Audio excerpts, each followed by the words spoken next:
Hello everyone. I just wanted to show you my little camp lanterns. These are very inexpensive camp lanterns, and they're solar powered, so you can charge them via solar or USB in.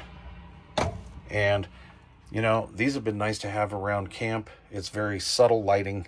I like the way this is actually diffused. It's not too intrusive to your neighbors, and that's a big thing I worry about at night.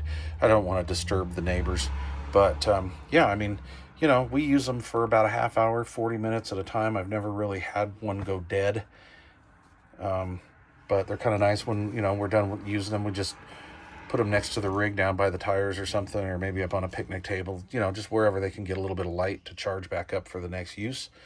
Haven't had any problems with them.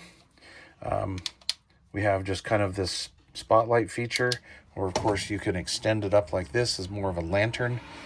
You can run spotlight and lantern at the same time.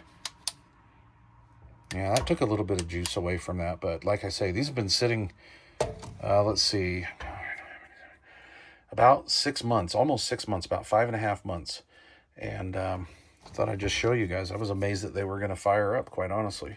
Anyway, yeah, I mean, they're inexpensive little lanterns, and, I think they're a pretty good value. Thanks for watching.